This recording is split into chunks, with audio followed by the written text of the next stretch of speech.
Muy bien, así que el día de hoy vamos a continuar con el tema de los ángeles, angeliología, el estudio de los ángeles, segunda parte. La angelología forma parte de la teología sistemática y eso lo mirábamos la semana anterior.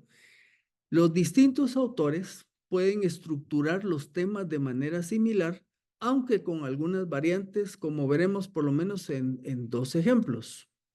Tenemos aquí a la teología sistemática del pastor John MacArthur y su coautor, que es un hermano de apellido Mayhew. Él divide la teología sistemática, más o menos son como en 9 partes, y aquí se las presento, las vimos la semana pasada. Él estudia bibliología, que es la palabra de Dios, teología propia, el estudio de Dios el Padre, la cristología, el estudio de Dios el Hijo, y la neumatología, el estudio de Dios Espíritu Santo. Van a ver que cuando presente el otro autor, tiene una organización un poco diferente. En el caso de la cristología y neumatología, él los une en un solo tema, lo vamos a ver más adelante. Bueno, los otros cinco partes en que MacArthur divide su teología sistemática son antropología y amartología. Eso quiere decir el estudio del hombre y el estudio del pecado. El otro es la soteriología, que es el estudio de la salvación. El que nos ocupa esta noche en estas dos últimas clases es la angelología, o sea, el estudio de los ángeles. También está la eclesiología, el estudio de la iglesia, y la escatología acerca del futuro, de los últimos tiempos. Esto es lo que la división de esta teología sistemática de MacArthur. Por otro lado, vamos a ver que no todos usan la misma clasificación. La que le presento a continuación es la de Wayne Grudem, es otro escritor. Él lo divide así. La doctrina de la palabra de Dios, que aquí se parece a la anterior, que es la palabra de Dios, uno de los primeros temas. Sin embargo, en lo que es la doctrina de Dios, Wayne Grudem incluye aquí el estudio de los ángeles, tanto los buenos y los malos. Ahí es donde él tiene su tema. El otro que él tiene es la doctrina del hombre y la imagen de Dios, y luego las doctrinas de Cristo y el Espíritu Santo, que les decía que en el otro libro pues van separadas. Y tenemos, en esta sí es parecida, la doctrina de la aplicación de la redención, la doctrina de la iglesia, que también lo tiene MacArthur, y la doctrina del futuro. Así que nosotros estamos estudiando el tema de los ángeles santos, diríamos los ángeles buenos, los ángeles fieles. La angelología, los ángeles santos. Continuemos. La palabra ángel, dijimos ya en el primer estudio, en hebreo es malak y en griego es ángelos. Significa mensajero o enviado. Y este término se puede aplicar ya sea a un ser humano o bien a un ángel. Y pusimos algunos ejemplos. Hubo uno en el caso de Jacob, que en un mismo pasaje él habla con este término refiriéndose a ángeles y ahí mismo utiliza el mismo término para referirse a mensajeros humanos. Cuando habla de ángeles fue por el encuentro que él tuvo en aquella oportunidad, dijo, este es un lugar sagrado, y luego dice el pasaje que le envió mensajeros a su hermano, pero esos son mensajeros humanos. Anotamos que el contexto en el que aparece la palabra, ya sea malak o ángelos, determina si se refiere a un ser humano o un ángel. Vamos a ver algunas características, repasamos algunas, pero vamos introduciendo otras. Número 1, los ángeles fueron creados por Dios. Así que podemos resumir diciendo que dentro de los seres diferentes del resto de la creación, Dios creó a dos. Uno fueron los ángeles y el otro fue el ser humano. La diferencia es que del ser humano se nos dice que al ser humano lo creó a imagen y semejanza de Dios, lo cual no es así en el caso de los ángeles. Por otro lado, los ángeles son seres espirituales, o sea, no tienen cuerpo físico. Los ángeles, decíamos, pueden moverse de un lugar a otro con facilidad, pero aquí sí hacemos ya algunas anotaciones. Sí, ellos se pueden mover rápidamente de un lugar a otro. Dijimos que podían estar en el cielo y luego venir aquí a la tierra con nosotros de una manera muy rápida, pero no son omnipresentes. El único que es omnipresente es Dios. Y estas características que estamos mencionando, algunas de estas de los ángeles, cuando vayamos a ver el tema de los ángeles desobedientes, caídos, malos o demonios, junto con su jefe, el diablo, van a tener algunas de estas características que tampoco son omnipresentes. Pueden estar en un lugar a la vez. Los ángeles son seres personales. ¿Por qué? Porque tienen intelecto, tienen voluntad y tienen sentimientos.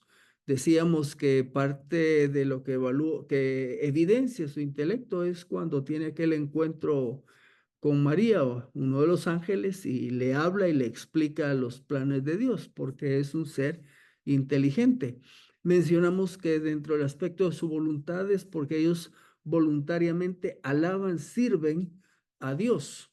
Y en sus sentimientos hay un pasaje que vamos a ver hoy también donde dice que se gozan cuando una persona cree en Jesucristo. Por eso afirmamos que son seres personales. Por otro lado, son muy inteligentes. Podríamos afirmar que son más inteligentes que nosotros los seres humanos, pero no son omniscientes. Entonces, tomemos cuenta de eso. Son muy inteligentes, pero no son omniscientes. Omniscientes, solo Dios lo conoce todo, solo Dios lo sabe todo. También los ángeles son muy poderosos, pero no son todopoderosos. Nuevamente, el único que es todopoderoso es Dios. Ahora veamos algo de lo poderoso que son los ángeles. En el Salmo 103:21 dice, bendigan al Señor ustedes sus poderosos ángeles que ejecutan su palabra obedeciendo la voz de ella. Así que en este salmo se les describe como poderosos ángeles. Vamos a ver un pasaje donde hay una muestra de cómo fue ese poder. En Segundo Crónicas, y se fijan, segundo, porque es un libro, no es una epístola, no se dice segunda, se dice segundo, segundo de Crónicas 32:21a, dice así, y el Señor envió un ángel, y el contexto de esto fue cuando los asirios estaban acechando Jerusalén, si mi mente no me falla, en el tiempo de Ezequías, y entonces estaban amenazando con invadir Jerusalén, y Dios le dijo a Ezequías que eso no iba a suceder. Y entonces está este pasaje donde dice, y el Señor envió un ángel, el cual hirió a todos los guerreros esforzados, a los oficiales y a los jefes en el campamento del rey de Asiria. En otro pasaje, paralelo más o menos, que es Segundo de Reyes 19:35, dice que todos estos que fueron heridos en realidad murieron y que fueron 185,000. Y el pasaje nos está diciendo que fue un ángel el que hizo todo esto. Esto nos evidencia lo poderoso que son los ángeles. Hay otros pasajes, pero seleccionamos algunos. Por ejemplo, en este caso, después de que Jesús murió en la cruz, fue sepultado y que estamos ante la tumba vacía, Mateo 28:2 dice, y aquí hubo un gran terremoto porque el ángel del Señor descendió del cielo y al llegar removió la piedra. Según los estudiosos, calculan que esta piedra era circular, ¿verdad? De casi 2 metros por cierto grosor, calcula que pesaba 2 toneladas, ¿verdad? Recuérdense que una de las inquietudes de las mujeres, de María y las que le iban a acompañar, era quién les iba a abrir la tumba. Pero cuando llegaron ya estaba abierta porque el ángel había movido esa piedra de 2 toneladas. Eso es solo para evidenciar que los ángeles son poderosos. ¿Qué otras características podemos ver? Los ángeles, dicen los estudiosos, fueron creados en un número fijo. O sea, cuando Dios los creó de una vez. No se reproducen. Eso lo estudiamos la semana pasada, que Jesús enseñó que los ángeles no se reproducen. Fue cuando los saduceos le quisieron poner una trampa a Jesús, preguntándole de una mujer que se casó y enviudó y murió, bueno, murió su esposo, y según la costumbre judía, debería casarse con el siguiente hermano para tener un descendencia, un primogénito para el primer hermano, y le dicen los saduceos, y así la mujer pues se casó varias veces y entonces le dicen, cuando sea la resurrección, notemos que los saduceos tampoco creían en la resurrección ni creían en los ángeles, ¿verdad? Era una manera de tenderle una trampa a Jesús. Y Jesús le dijo, están equivocados, porque en el cielo no va a haber esposo ni esposa, porque serán como los ángeles. Eso quiere decir que no se reproducen, no hay diferencia de sexo, decíamos allá. En el cielo los ángeles no tienen una diferenciación sexual. Los ángeles la mayoría del tiempo son invisibles. Recordemos eso. La mayoría del tiempo son invisibles, aunque se dejan ver en contadas ocasiones. Mencionamos el ejemplo del siervo de Eliseo, que estaban rodeados por un ejército enemigo, y Eliseo tranquilo, como que sin nada. Y el siervo todo preocupado, hasta que viene Eliseo, ora y le dice, Señor, permite que este pueda ver.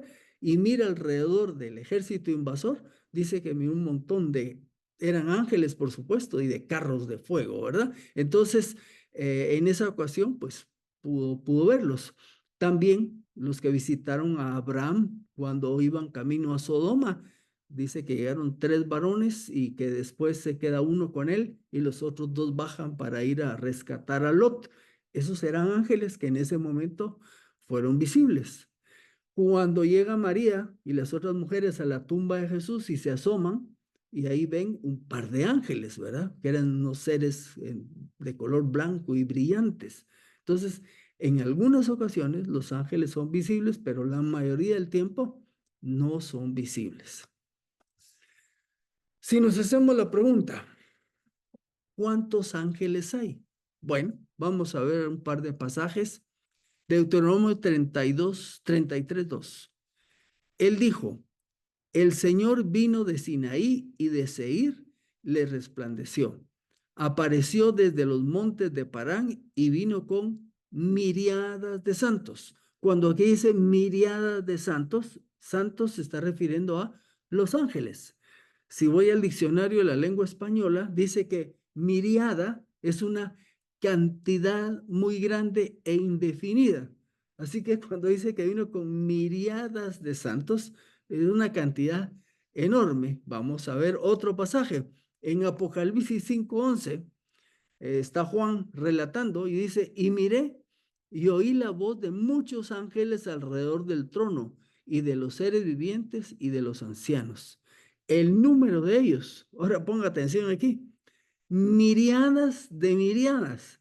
Se dice que es un número grande que no se puede contabilizar y son miriadas de miriadas y millares de millares. O sea, no tenemos la respuesta de un número exacto, solo sabemos que son unas cantidades enormes de ángeles los que existen, los que Dios creó. Por supuesto, estamos viendo los ángeles santos y sabemos que hay los ángeles desobedientes, rebeldes. Hay un pasaje que vamos a ver en su momento que describe que Satanás atrajo hacia sí más o menos a 1/3 de los ángeles. Obviamente no sabemos el número, pero sabemos que es un número inmenso. Además de los ángeles, o sea, además de ángeles, de que se les llame ángeles, ¿qué otros nombres reciben? Bueno, vamos a encontrar distintos pasajes. Aquí no tengo todos los nombres que aparecen, ¿verdad? Pero se les llama también arcángel, se les llama ejércitos. Vimos ya un pasaje la semana pasada y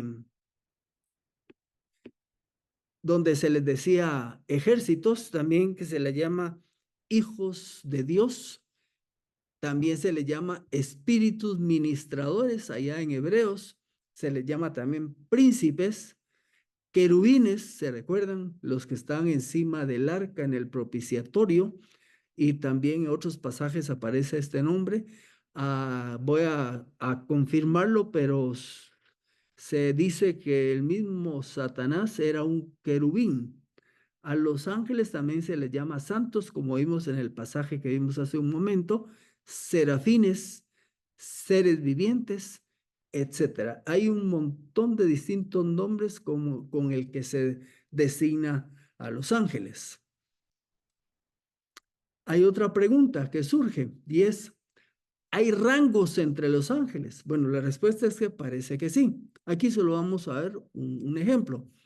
Allá en Daniel dice que el ángel que hablaba con él le dijo, el príncipe del reino de Persia se me opuso durante 21 días, pero he aquí que Miguel, uno de los principales príncipes, vino para ayudarme y quedé allí con los reyes de Persia.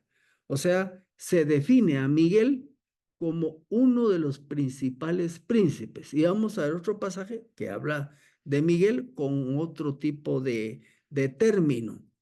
En este caso, en Judas 1:9, aquí se nos dice que pero ni aun el arcángel Miguel, y vea que aquí le designa a Miguel como arcángel. Hago una nota. En toda la Biblia aparecen dos nombres de ángeles. No quiere decir que los otros, lo más probable es que los demás tienen nombre, pero en la Biblia solo nos habla de dos, Miguel y el otro es Gabriel. Gabriel lo vemos trabajando con Daniel en el Antiguo Testamento, pero también Gabriel fue el que vino a anunciar el nacimiento de Jesús con María y luego con José. En este caso, Judas habla del arcángel Miguel, dice que cuando contendía disputando con el diablo sobre el cuerpo de Moisés, se atrevió a pronunciar un juicio de maldición contra él, no se atrevió, me faltó ahí, a pronunciar un juicio de maldición contra Satanás, sino que dijo, el Señor te reprenda. Esa palabra arc de arcángel viene de una raíz que es archi, que buscando en el diccionario de la lengua española, archi quiere decir que cuando va con un sustantivo indica preeminencia o superioridad. Ok, en base a estos dos pasajes que dice que Miguel era el principal y que es un arcángel, se deduce que hay cierto grado, digamos, de organización y de jerarquía dentro de todos los ángeles y de ahí, pues todos esos nombres. Vamos a encontrar pasajes donde hay unos ángeles que están muy cercanos al trono de Dios y otros ángeles cumpliendo misiones. Los vamos a ver en Apocalipsis, cumpliendo un montón de tareas en la parte final de la historia de la humanidad, ¿verdad? Ahora bien, esto es solo porque vamos a tener contacto con muchas personas que vienen de otra tradición y quizás algunos, por ejemplo, su servidor venía de esa tradición religiosa y allá en mi cuarto, arriba de mi cabecera, cuando era niño, tenía un cuadrito, no exactamente como este, pero parecido, donde había un ángel con un niño. Esta imagen que tenemos acá, pues tenemos a un ángel y ahí está con el niño. A ese se le llama ángel de la guarda. Y creo que ustedes, teniendo tantos conocidos, pues han oído ese tema. Y la pregunta es, ¿tenemos ángel de la guarda? ¿Es eso una realidad? Bueno, veamos. Esto es tomado ahí de internet, donde describe algunas cosas de lo que le llaman el ángel de la guarda. Dice, todas las personas tenemos un ángel que nos acompaña, es el ángel de la guarda. Ok, está haciendo afirmaciones. Dice que es un ser espiritual que nos guía toda la vida y no solo cuando somos niños. O sea, aquellos que creen que hay ángel de la guarda, pues dice que los tienen cuidándolos desde que son niños hasta la edad adulta. Dice, tu ángel de la guarda habla en tu conciencia y te dice lo que está bien y lo que está mal. Y ustedes ya van viendo que hay algunas diferencias con respecto a lo que la Biblia enseña. Al que habla nuestra conciencia es el Espíritu Santo que mora en el creyente, no un ángel. Luego dice que lleva y trae noticias de nosotros a Dios o de Dios para nosotros. ¿Qué afirmamos respecto a que si tenemos o si hay un ángel de la guarda? Bueno, lo que afirmamos es que no es así. No podemos afirmar eso a la luz de las escrituras. No hay evidencia de que cada persona tenga un ángel de la guarda. Ahora, ¿pero de dónde viene esto? Bueno, resulta que, y vamos a ver un poco más adelante, en el tiempo y en la cultura judía creían algunos en esto de que habían estos ángeles personales, ¿verdad? Aquí en este texto que vimos, dice que el ángel de la guarda lleva y trae noticias de nosotros a Dios o de Dios para nosotros, como que fuera un mediador. Pero si vamos a 1 Timoteo 2:15, 2:5, dice, porque hay un solo Dios y un solo mediador entre Dios y los hombres, Jesucristo hombre.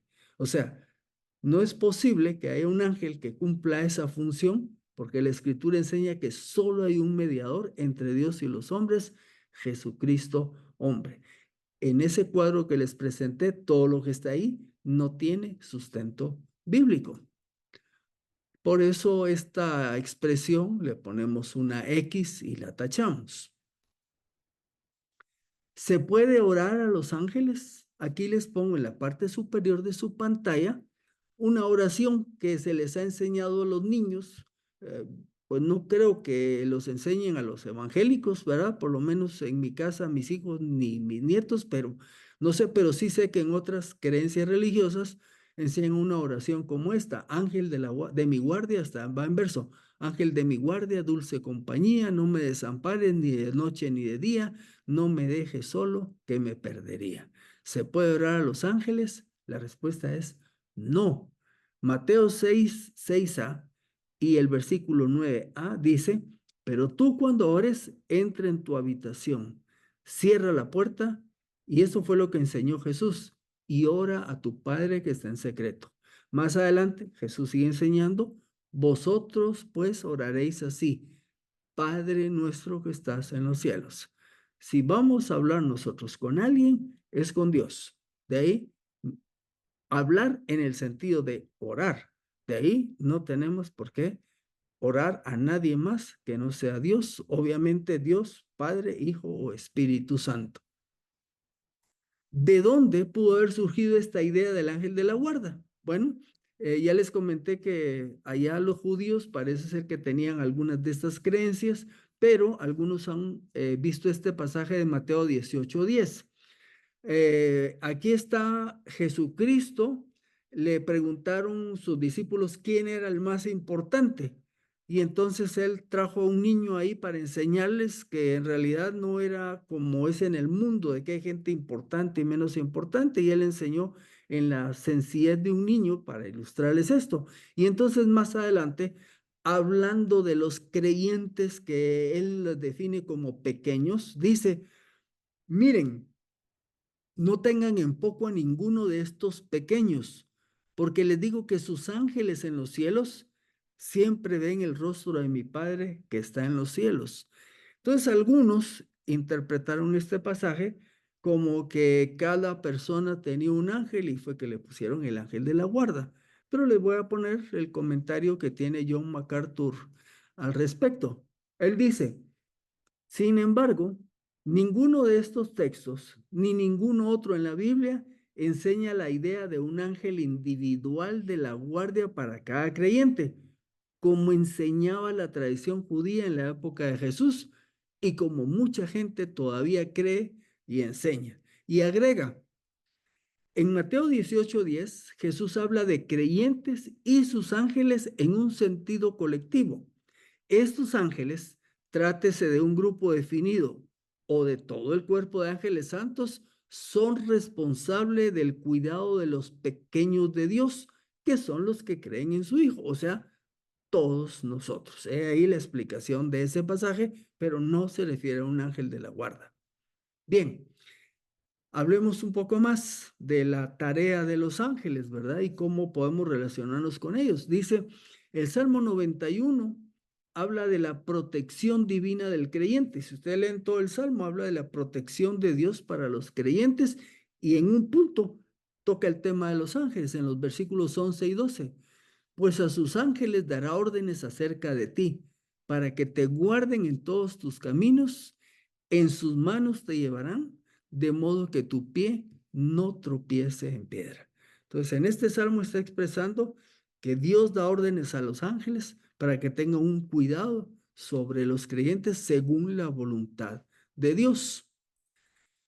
Pregunta: ¿se debe rendir culto o adoración a los ángeles? Y algunas preguntas que coloco aquí fue porque surgen de los medios cristianos o de la sociedad a veces. Colosenses 2:18 dice: nadie los prive de su premio fingiendo humildad y culto a los ángeles. Y lo está diciendo Pablo en el sentido de que eso no es algo válido para los creyentes, haciendo alarde de lo que ha visto vanamente, hinchado por su mente carnal. Allá los colosenses había gente que estaba queriendo enseñar el culto a los ángeles y Pablo se estaba oponiendo a eso. Entonces la respuesta: culto, adoración a los ángeles, no. Y aquí hay otro pasaje más. En Apocalipsis 22, 8 y 9, Juan, nuevamente Juan el apóstol, el instrumento con el que Dios escribe el Apocalipsis, dice: yo, Juan, soy el que he oído y visto estas cosas. Cuando las oí y las vi, me postré para adorar ante los pies del ángel que me las mostraba. Noten ahí, ¿verdad? Dice, se postró para adorar. Y el ángel le dijo: mira, no lo hagas, pues yo soy consiervo tuyo. Mire cómo se define el ángel. A pesar de que son más inteligentes, más veloces y otra serie de cualidades, le dice: yo soy consiervo tuyo y de tus hermanos los profetas y de los que guardan las palabras de este libro. Adora a Dios. Al único que nosotros podemos y debemos adorar es a Dios. Y entonces, tanto ángeles como cristianos, nuestro enfoque de adoración es Dios. Para ir terminando, por lo menos esta noche, ¿cómo debe ser nuestra relación con los ángeles? Repito el pasaje de Hebreos 1:14. ¿Acaso no son todos espíritus servidores, y se refiere a los ángeles, enviados para ministrar a favor de los que han de heredar la salvación? Entonces, de nuevo, ministrar es servir a favor de los que han de heredar la salvación, somos nosotros. Entonces, ¿cuál es nuestra relación con los ángeles? Debemos estar conscientes de que los ángeles obran en nuestro favor según la voluntad de Dios para cada uno de sus hijos. Ministran a favor. ¿Qué quiere decir esto?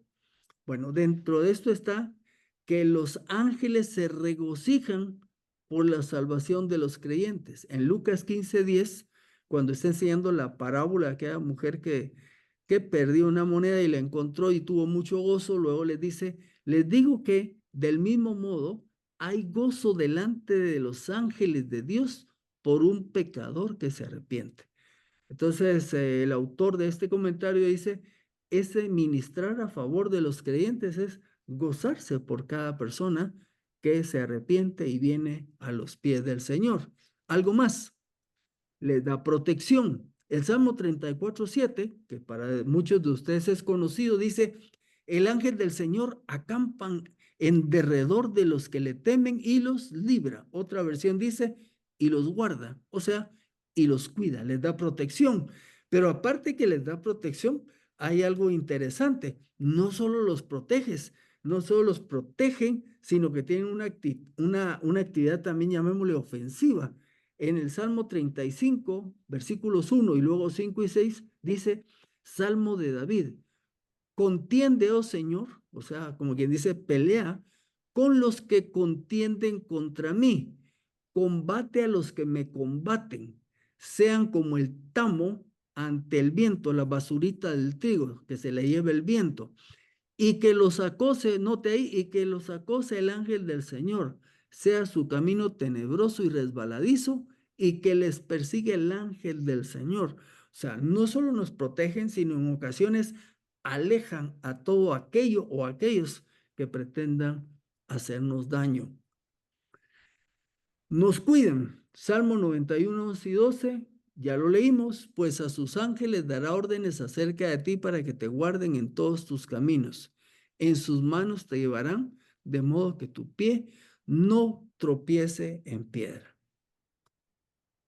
Debemos buscar contactar a los ángeles No hay en la escritura nada que nos indique que debemos de buscar tener contacto y relación con ellos. Debemos hablar con los ángeles. No, tampoco hay nada en la escritura que nos diga que tenemos que hablar con los ángeles. Bueno, y entonces, ya aunque ya mencioné algunos aspectos de nuestra relación, sintetizo así. Debemos estar conscientes de su presencia. Pues a la medida que estudiamos el tema de los ángeles, pues son millones de ángeles que son servidores de Dios, que Dios los envía para cuidar a sus hijos, ¿verdad? Y ahí está en la escritura.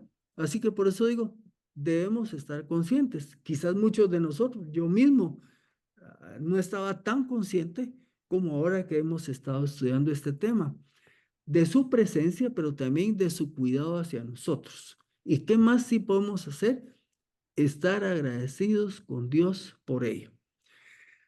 Billy Graham escribió un libro allá por los años 80 que se llama Ángeles. Yo lo acabo de comprar otra vez, pero no me ha venido la última edición, por así decirlo, y me recuerdo que lo leí en mis días de joven y él ahí iba a poner una serie de testimonios que él compiló de cómo los ángeles pues cuidan a los creyentes. Si usted está interesado puede ubicar el libro en las librerías cristianas. Yo lo que les puedo decir es esto. Los ángeles están activos cumpliendo su ministerio. Lo que pasa es que muchas veces nosotros ni nos fijamos de que esto es una realidad.